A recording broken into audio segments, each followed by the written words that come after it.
Hi everyone, this is Benyarko again. I would like to say thank you for joining me for my lessons. These lessons are for my paid for students, which go into a much deeper detail, and they are meant to give a simplified explanation and a much easier to understand explanation. Okay. So again, thank you. If you have any questions, my email is kbenyarkomusic@gmail.com and the website is kbenyarkomusic.com. Alright, if you have any questions at all, email me and I'll be glad to help you. Again, my name is Benyarko. Thank you for joining me and thank you for your support. So let's dive right into it. Today we're going to talk about Barry Harris and the concept of harmonization. To first I'm going to go over the Barry Harris scale of chords, which I'm going to dive deep into.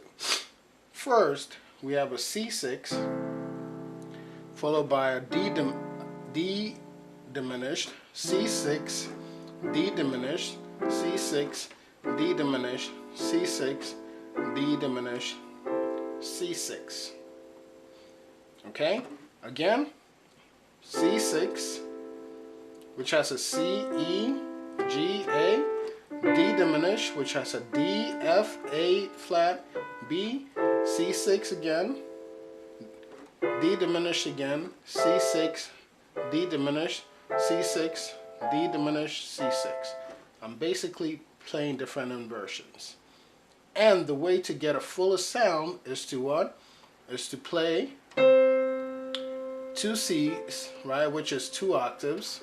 Play the C6 in between there and sound it out.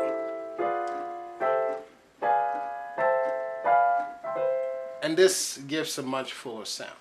Okay, so that's the Barry Harris scale of chords. Now, Barry Harris himself did not really invent this.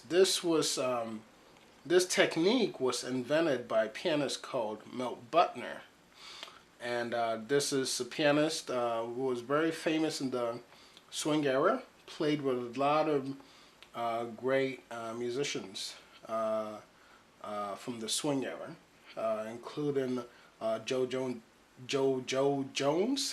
the drummer, and including most of the players from the swing era. We have Lester Young playing with him, and a whole lot, Coleman Hawkins and a whole lot of players. Okay, now throughout the history of swing era has been used by George Sharon, another pianist. It's been used by Bill Evans, another pianist, and many other pianists such as Oscar Peterson and Barry Harris himself. Now Barry Harris has made it popular since then. Again, I'll play it one more time. Now where does it come from? This is the basis of it. The C scale has 7 notes. Okay? Most of jazz is played in 8 notes, especially jazz from the bebop era to later. So they added 1 note to it, which was the sharp 5. We have an A flat. And this is how it sounds. Okay? Now, to harmonize that scale, they decided to take the first chords to be a C6, right? And then the second chord to be a D diminished. So that would be a D, F, A flat, B. And then they will harmonize that until they got the sound of the scale. So we have C6, D diminished, C6, D diminished, C6, D diminished, C6, D diminished, C6. Okay? Now, like I said, to get a fuller sound of a sax section, you could do it with octaves.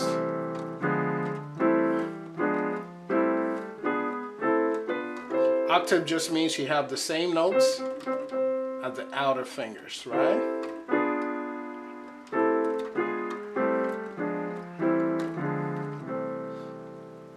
So that's the Barry Harris scale of chords.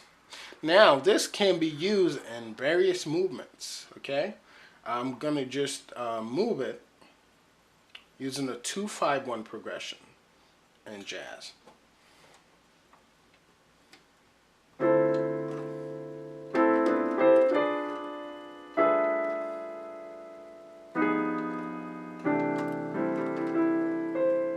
Again.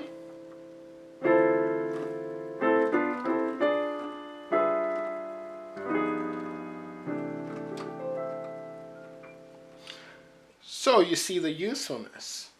It's very useful in that it can be used to harmonize and create movements in various songs. If I use different standards, there's a standard called I Should Care in the key of C, and I'm gonna, just try it. So just a quick melody.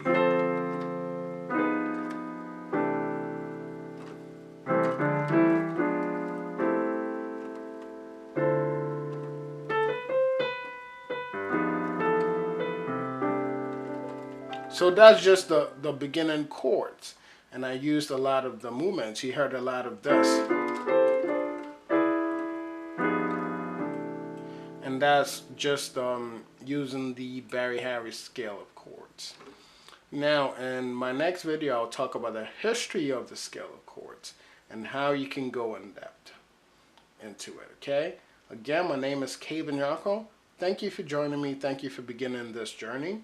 If you have any questions at all during these lessons, please email me at kbenyarkomusic@gmail.com or check out the website and you can email me by then, which is kbenyarkomusic.com. Thank you for beginning this journey. Thank you for your business and thank you for your support. Okay, I look forward to, joining you in this journey to become a much better pianist.